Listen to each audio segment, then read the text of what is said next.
Bienvenida, bienvenido a este programa en formato podcast sobre el Día Internacional de la Niña. Buenos días, Eduardo Alcaraz. Buenos días, Eduardo Sicar. ¿Cómo estás? Pues mira, un día más aquí grabando un fantástico programa aquí en OBS Business School, que como siempre un placer estar contigo y participar en este proyectazo. Sí, es un proyecto muy interesante en el que vale la pena recordar temáticas que nos afectan a nivel personal y a nivel empresarial, ya que estamos para desgranarlos y para no solo aportar conocimiento, sino también a que podamos, algunos de nosotros, pasar a la acción, porque son días especiales que, sirven para tomar conciencia. Sí, señor. Y hoy celebramos un día que no es solo un día simbólico, es un día estratégico. Hablamos de las niñas como el motor de transformación económica y social del futuro. Y lo vamos a hacer desde dos perspectivas que se complementan perfectamente: la innovación y tecnología por tu parte, y el bienestar organizacional y la felicidad en el entorno educativo por la parte de un servidor. ¿Qué te Nada parece? mal, nada mal. Y además vamos a sacar algunos datos recientes de la UNESCO. Vamos a ver temas sobre invertir en la educación de las niñas, que no es solo cuestión de justicia, sino de cerrar una brecha de género, que podría suponer un impulso, atención al dato, 7 billones de dólares norteamericanos para la economía mundial. Billones con B, con esa cifra impactante. Si te parece, arrancamos, Eduardo Sicar. Vamos allá, empezamos, Eduardo Alcaraz. Vamos a poner cifras a la realidad. Según la UNESCO, 122 millones de niñas permanecen sin escolarizar en todo el mundo. Pero hay buenas noticias. 50 millones más de niñas han sido ya escolarizadas desde 2015. Eduardo Alcaraz, estos son números que nos hablan de una transformación global que por fin ya está en marcha. Absolutamente, es esperanzador y emociona, es el impacto. Lo que emociona es el impacto que tiene la educación en el bienestar de las niñas y de la sociedad. Si todas las mujeres completaran los estudios secundarios, estas Ojo. cifras, sí, el dato es importante. La mortalidad infantil disminuiría al 50% y se salvarían hasta 3 millones de vidas. Por lo tanto, el aula, que quede muy claro, no es solo un espacio de aprendizaje, es literalmente un laboratorio de vida que incrementa el bienestar en el caso de estas niñas. Ojo al dato, que si además hablamos de España, donde tenemos ejemplos concretos, el número de mujeres que estudian carreras TIC, de transformación y comunicación, ha crecido de un 13 a un 17% en los últimos 5 años. Y aunque no es suficiente, sí debemos y podemos valorar que es un progreso. Sí, es cierto. Al final deberíamos hacernos muchas preguntas, ¿no? Pero, por ejemplo, cuando dejamos de preguntarnos ¿y si fracasa? ¿No? Empezamos a preguntar ¿y si esta niña o esta mujer va a ser quien lidere la próxima gran innovación? ¿No? Todo cambia. Al final es como el prisma a través del cual pasamos una pregunta, ¿no? Todo cambia. A escala mundial, por ejemplo, se calcula que la pérdida de capital humano debido a las desigualdades de género puede llegar a alcanzar unos 160 billones con B de dólares. Si antes hablábamos de 7 billones, imagínate, Es 160. impresionante. ¿Te das cuenta? Es el doble del PIB mundial, Eduardo Sicar. Wow. Claro, esa cifra, Eduardo, debería ser un wake-up call, casi una llamada de emergencia para cualquier líder empresario o político. Sí, es así. Wake up call, es hora de levantarse, políticos, entorno empresarial y todo el mundo que pueda accionar una palanca o micropalanca, ¿no? Como hemos dicho en este primer bloque, el aula, la escolarización es bienestar, la tecnología poco a poco va dejando de ser un entorno masculino y si podemos combatir esas desigualdades, podemos llegar a ir recuperando poco a poco estos 160 millones de dólares que poco a poco, aunque sea una pequeña parte, deberíamos ir pudiendo poner Claro. solución. Sí, sí. Ojo, siempre hablamos de que muchas veces ciertas iniciativas, cuando hablamos de bienestar, no son impulsadas porque no hay dinero detrás, porque no hay un modelo detrás. Pero lo que estamos diciendo es que la desigualdad, solventar la desigualdad, supondría más 160 billones. Así que si eso no es dinero, ya me dirás lo que es. Y, aunque yo soy partidario de Rosicar y creo que esto me lo compras, que siempre hay dinero para lo que interesa. Y ahí lo Ahí está, ese es el tema, ese es el tema. sí. Te diré más. Hablemos de la brecha digital, porque aquí tenemos datos que desafían prácticamente todas las percepciones. Fíjate, las niñas usan más Internet que los niños, un 95,4 frente a un 94. Tened en cuenta que estos son cifras de la UNESCO, ¿eh? Pero más del 50% de las mujeres en el mundo están desconectadas según la Unión Internacional de Telecomunicaciones. ¿Qué nos dice esto? Esto nos habla de un problema de comunicación y narrativa. ¿Vale? Para empezar, tenemos niñas que usan tecnología con naturalidad, pero cuando llega el momento de elegir, por ejemplo, una carrera, ¿no? Hablando de ella más en términos nacionales y ¿vale? No apuestan por profesiones técnicas o etiquetadas de innovación para su futuro. Es como si el mensaje que recibiera fuera más o menos el siguiente. La tecnología está bien para usar, pero no para crear o liderar. No sé, es para mí una... Uf, Sí, uf, qué duro, ¿eh? sí, sí. Entonces necesitamos, pensamos, necesitamos cambiar esa narrativa desde el marketing más educativo y corporativo. No sé qué te parece. Exacto, totalmente. De hecho, en España tenemos un dato también que es muy esperanzador, y es que el 65,9% de las mujeres españolas tienen un nivel de competencias digitales básico o avanzado. ¿Qué supone esto? Supone más de 11 puntos por encima de la media de la Unión Europea. Nada mal. Pero luego nos encontramos en sectores STEM, donde solo el 18% de las mujeres están especializadas en ámbitos digitales. O sea, fíjate la discrepancia que hay entre esas cifras. Totalmente. Y ahí está la clave del problema, don Rosicar, que no es una cuestión de capacidad, es una cuestión de posicionamiento y comunicación. Las empresas tecnológicas e instituciones también educativas consideramos que deberían replantearse cómo comunican las Claro. oportunidades digitales. ¿Vale? Desde la publicidad, quién aparece en esa publicidad, en el copy, buscar ejemplos inspiradores, ¿no? Que atraigan más a las mujeres también, ¿no? Si tienes talento, pero no sabes cómo venderte en el sector tech, o si las reclutaciones, ¿no? Donde las empresas invierten o gastan, así de cómo decirlo, si no saben hacerlo bien, mucho dinero, ¿no? En estas reclutaciones hay muchos sesgos inconscientes Totalmente. a nivel de género y ahí perdemos talento, pienso yo. Totalmente. Me encanta porque no puedes evitar ese lado publicista que tienes ahí detrás, ¿eh? De cómo vender, cómo comunicar, cómo hacer sentir a la gente. Claro. Me parece fantástico. Marketing es vender y comunicación, publicidad es seducir, ¿no? Pues ¿cómo seducimos? Sí, señor. Sí, señor. Así que, de alguna forma, la clave es convertir esa brecha digital en una autopista de oportunidades, pero también para asegurar que esa autopista tenga las suficientes señalizaciones correctas para que las mujeres sepan cómo transitarla, para que vean cómo eso es una oportunidad y reducimos por fin y de verdad esa brecha digital de género. Me encantan tus metáforas. Esa autopista con la señalización que toca. Muy bien, Claro que fantástico. sí. Muy bien. Entonces, hablemos de un tercer bloque, si te parece. Vamos ya. Y es que cuando hablamos del liderazgo juvenil, nos vienen en mente figuras o ejemplos poderosos de cómo historias personales pueden convertirse en movimientos globales.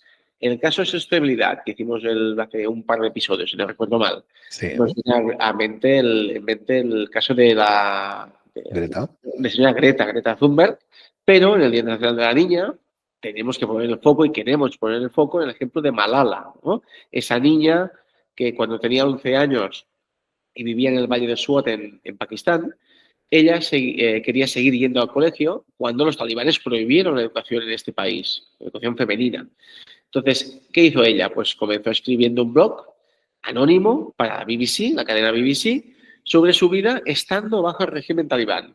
¿Qué pasó? Pues que esa voz, que inicialmente era anónima, captó la atención internacional y, por desgracia, se reveló su identidad y se terminó convirtiendo en objetivo sufriendo un atentado que todos conocemos o ya recordamos o nos viene a la cabeza, ¿no? Entonces, ¿qué pasa?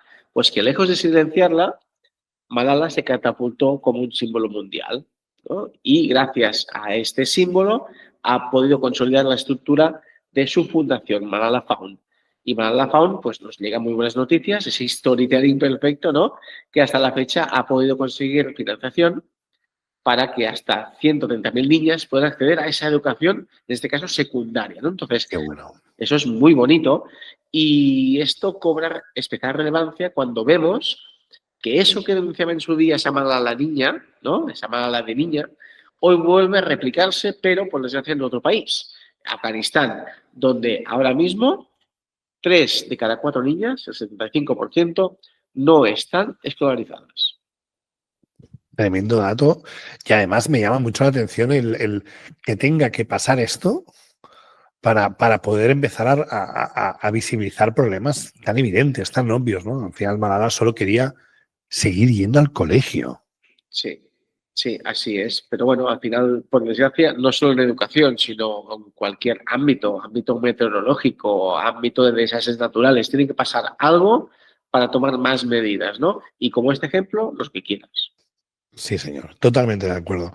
Este es un dato además que contrasta mucho con, voy a decir, con nuestra realidad, ¿no? Que es un cambio totalmente, bueno, es brutal, pero también es revelador. Y es que en España, nuestras niñas, que sí pueden ir a la escuela, sí pueden estudiar ingeniería, pero cuando analizamos hacia dónde orientan sus carreras profesionales, vemos que algo está fallando en el sistema. Y es que, ojo al dato, solo el 5,5% de mujeres ocupadas en España trabajan en ámbitos científico-tecnológicos frente al 13%. Es más del doble, Eduardo.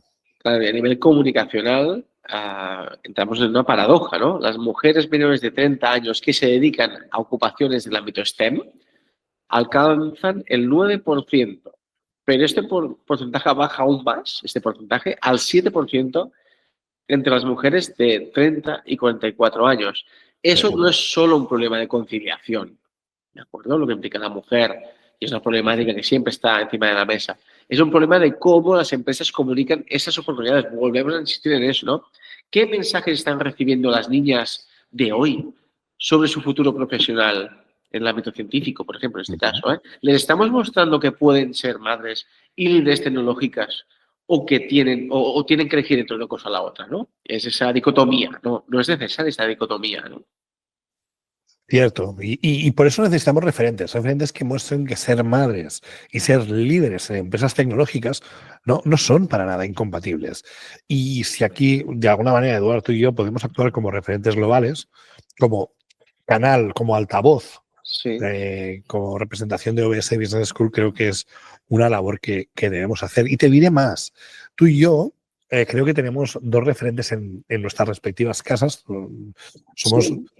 Eduardo y yo tenemos cada uno su empresa, pero resulta que nuestras respectivas parejas también. Y también son madres. Exacto. Son emprendedoras, autónomas y societarias. Autónomas societarias. O sea, realmente, y madres, por supuesto. Y nosotros padres. Y ahí, pues bueno, tenemos... Entonces ya tenemos nuestras líderes dentro del mismo tejado, ¿no? O sea que eso es fantástico. Pero sí, hace falta referentes y comunicarlo bien. Y saber divulgar entre todos los canales de instituciones, empresas, la parte más corporativa, usando y promoviendo esos ejemplos femeninos que, que deben servir de ejemplo. Sí, señor. Afortunadamente, tenemos ejemplos que sí que funcionan. Y es que las mujeres han pasado de representar el 22,7% de los alumnos de primero de carreras técnicas, del 22,7 al 27,8. Son algo más de 5 puntos porcentuales, nada más. Programas como Tech Innovation Girls o Inspiring Girls han demostrado su eficacia y su impacto en el territorio. Es una muy buena noticia, don Rosicar. De hecho, las cifras lo avalan. La formación STEM incrementa en 13 puntos porcentuales la posibilidad de conseguir trabajo para las mujeres. Pero aquí entra el factor comunicación otra vez. ¿Cómo hacemos que las niñas de 12 años entiendan que estudiar ingeniería no solo es posible, sino deseable? Fantástico eso, ¿no? Entonces necesitamos campañas de comunicación yo como publicista de cuna ahí me está saliendo la vena, ya lo ves, Sí, que, sí, sí. que muestren modelos aspiracionales y no solo, ¿cómo decirlo? Pues testimoniales de supervivencia. No, queremos modelos aspiracionales. Totalmente. Además, hay que tener en cuenta que ahora saco mi lado, ¿eh? Estamos en un momento en el que la tecnología prácticamente lo es todo. ¿Vale? Es decir, eh, que si la realidad virtual, que si la inteligencia artificial, que si los nuevos modelos de lenguaje que están impactando, todas las empresas del mundo están invirtiendo en entender cómo aprovechar los nuevos motores tecnológicos para ser más competitivos. O sea, el afán de oportunidades que hay ahí detrás es inmenso, independientemente del género. Y eso, para un publicista como tú, es oro. O sea, la oportunidad de comunicar eso es impresionante. Así que lo que me parece clave de todos estos programas, STEM, por ejemplo, son la combinación de esos tres elementos, ¿no? Referentes femeninos reales, y solo tenéis que mirar en LinkedIn y buscar el término STEM. Lo que también conjuga lo que es la mentoría práctica y los proyectos tangibles. Así que lo bonito de esta historia es que por fin ya son iniciativas que no solo hablan de tú puedes, sino que lo demuestran con resultados.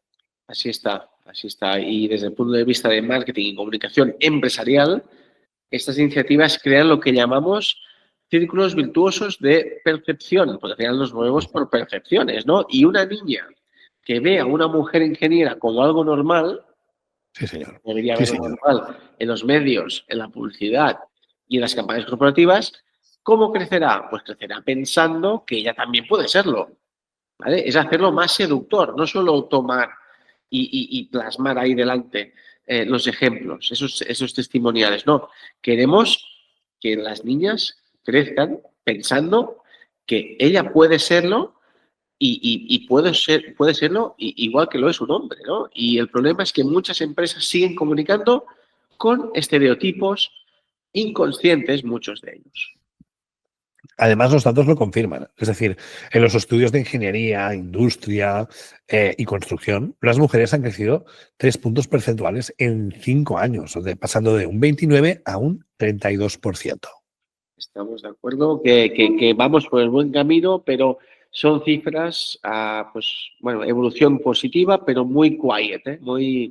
Sí, Muy pero tienen impacto a largo plazo. seguro, Tienen seguro. un impacto, es decir, es obvio que no podemos cambiar a las personas, a los que ahora son padres o van a ser padres, no los vamos a poder cambiar. Bueno, aunque yo creo que yo creo que el día que pasamos de ser adultos a padres, yo creo que ahí nos cambia la vida, ¿eh? Pero, pero está claro que hay que buscar esas transformaciones y que no va a ser rápido, no va a ser inmediato, pero es que tiene que haber ese cambio. Sí, y además, bueno, a ver, son pequeños avances, son positivos y estamos convencidos que sumados y sostenidos en el tiempo, que esa es la clave, que se sostengan, que sumen los porcentajes, ¿no? Generen o terminen generando estas transformaciones de volumen que esperamos. Totalmente. Vamos a aprovechar, si te parece, este altavoz, que creo que es muy interesante, para compartir cosas, conceptos, ideas, peticiones con aquellos que nos escuchan ahí donde estén, ¿no? Bien. Y bajándolo a lo concreto, pues oye, si eres docente en primaria, busca referentes femeninos del campo STEM. Enseña casos, demuestra desde bien pequeñitos que eso es posible, que es real, que no hay motivo lógico para que una chica no pueda estudiar carreras dentro del marco STEM. Por otro lado, si eres directivo, si eres directiva, y ojo, digo los dos, los gobiernos deberían pensar en la educación entre el 4, asignar la educación al menos entre el 4 y el 6% del PIB. No se está haciendo, pero las empresas, y ahí está el dato, también podemos invertir en becas. Hay programas específicos dentro de, por ejemplo, lo que sería la liquidación de nómina dentro de los impuestos, precisamente para invertir en becas formativas para los talentos. Eduardo, esto es tu campo. O sea, ¿cómo beneficiamos al talento que tenemos en la empresa? Sí, sí, sí, pero claro, antes de llegar a la empresa tenemos datos escalofriantes o que realmente indican que hay una problemática que es necesario resolver desde bien pequeñas, ¿no? ¿Eres padre o madre? ¿Sí? Las cifras son claras. Desde educación primaria se detecta menor autoconfianza y mayor ansiedad, que yo la palabra ansiedad no la Uf, conocía, no la conocí hasta que era un teenager. Y ahora los niños y niñas hablan de ansiedad como si fueran a... Bueno, es muy accesible, muy atribuible, ¿no? Cuando... eso es otro podcast. Esto es otro Sí, sí, podcast. sí. Pero claro, estudios, en educación primaria se detecta menor autoconfianza y mayor ansiedad hacia las matemáticas y en las niñas. Por En las eso, niñas. en las niñas, por esto, también es un reto de comunicación ya familiar cambiar el storytelling doméstico, que no estamos diciendo que todas las casas tengan un storytelling que no toca, sino que hay storytellings muy tradicionales que deberían poder evolucionar, ¿no? Y en lugar de las matemáticas son difíciles, ¿no? Debemos comunicar que las matemáticas son un lenguaje que abre puertas, ¿no? De hecho, yo incluso Sí, sí. en una reunión de padres muy informal y delante de niños y niñas, pues uno dice, las matemáticas las tenéis que pasar como sea porque el 80% de las matemáticas no sirve para nada. Ostras, si Este, es que es este, para matarnos. este mensaje que, bueno, es súper perjudicial para niños, pero en este caso para las niñas. Es que desde luego tampoco ayudamos, ¿eh? No, Cambiando en esta línea, otra línea de ataque es el emprendimiento. sí. Diseñar productos que sean inclusivos también. Por ejemplo, si son, no tiene por qué ser altruismo, es inteligencia de negocio. Hoy en día, con la variedad, ¿no? El punto en el que buscamos llegar a todo el mundo, hacer productos inclusivos, servicios inclusivos, es ser inteligente. O sea, es una oportunidad espectacular con un gran nivel, que requiere además un gran nivel de empatía. Quédate con este dato, ¿vale? Si al trabajo no remunerado que realizan las mujeres, pues sabemos de lo que estamos hablando todos, o sea, de ese, llámalo techo de cristal, llámalo, ¿vale? Si tuvieran un valor monetario, ojo al dato, este valor sería superior al 40% del PIB de algunos de los países. Y eso Es no nos lo estamos inventando, son proyecciones reales. esto, claro, entonces ahí hay un trabajo muy, muy fuerte. Yo te diré que a mí la sensación que me da Eduard es que venimos de un cambio radical en cuanto a posición laboral en los últimos 40 años. Y hay heridas o hay cicatrices que todavía están ahí. Pero te voy a decir una cosa. En casa, a título personal te diré, yo siempre he dicho, y espero poderlo cumplir, quedará aquí grabado, que mis hijos, cuando les voy a, si obviamente quieren y gustan, les voy a incentivar para que emprendan, pero que emprendan con 14 años. O sea, les ayudaré en marketing, en desarrollo, en monta un e-commerce, pero monta algo, haz algo. Es que no sé programar, pues buscamos buscar soluciones. Esa parte del emprendimiento a mí, concretamente, me ha tocado muy de cerca. Sí, sí, y si hoy, cuando quieres emprender, ¿cómo quieres que te vean tus hijos emprender? ¿No? Ya no es esperar a que tengan 14 Tal años. cual. Es, ¿en qué proyecto a los hijos de Eduardo Rosicar, cómo ven a su padre emprender un proyecto de IA y cómo Eduard les comunica el propósito de su proyecto? Igual Y que a su madre.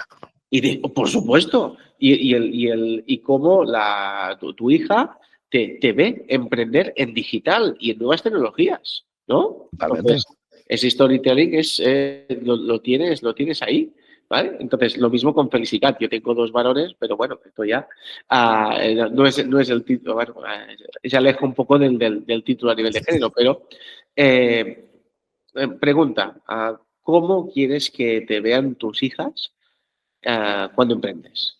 ¿De acuerdo? Y si Sí. tienes el poder de calibrar y potenciar este storytelling tan necesario que hemos dicho. Entonces, claro, al final, pequeños cambios en el día a día son, en realidad, estrategias de comunicación. Usar lenguaje inclusivo en presentaciones. Nosotros hacemos rectificaciones, Eduardo Rosicart, en Jolín. estos aspectos, ¿de acuerdo? Tanto en contenidos como en conferencias, ¿de acuerdo? Repartir con responsabilidad real en casa. hablar de profesiones sin género en las conversaciones familiares. Son inversiones de futuro, ¿no? Totalmente.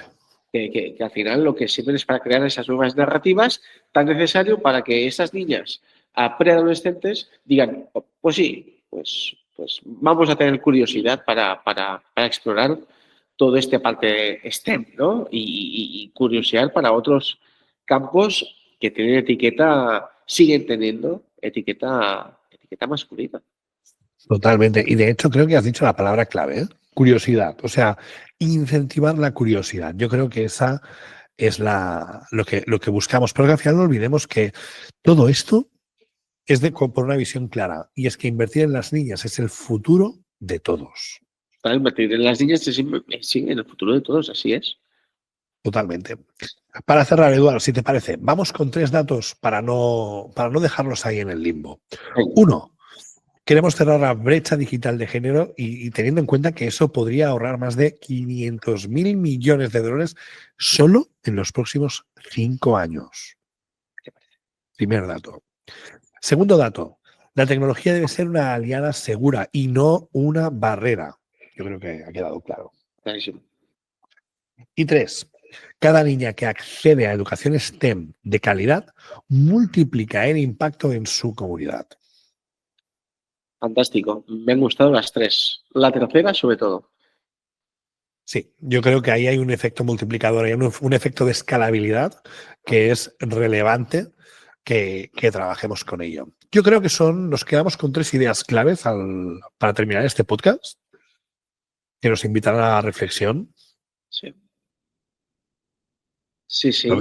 Y al final es eso, es agradecer a la gente que tenga el tiempo de pensar en aplicar ese microliderazgo en casa, en el trabajo, en la escuela, si somos docentes, ¿no? ¿Cómo podemos ayudar más allá del voluntariado? Que esto vendrá en otro episodio. Ahí haciendo spoiler. Exacto, hacemos un spoiler, pero son temáticas están relacionadas directamente, ¿no? Para ayudar como a la FAUN o cualquier otra de las muchas iniciativas que están por ahí, ¿no? Para hacer que esta educación en ámbitos pues no desarrollados pues sea más accesible, ¿no? Aquí tenemos unas necesidades y allá tienen otras, pero el propósito es el mismo, potenciar a las niñas, invertir en las niñas para que el futuro de todos sea mejor. Fantástico. Oye, pues Eduard, muchas gracias por compartir este espacio. Ha sido un placer, como siempre, compartir podcast contigo. Y bueno, yo creo que hemos conseguido el objetivo del día. Sí, sin más. Y nada, gracias por seguirnos, por escucharnos y agradecidos también a OBS Business School por habernos dado la oportunidad de hacer el altavoz en este Día Internacional tan especial. Fantástico. Nos vemos en el próximo episodio. Eduard Alcaraz, muchas gracias. El placer ha sido mío, Eduard. Hasta luego. Hasta luego.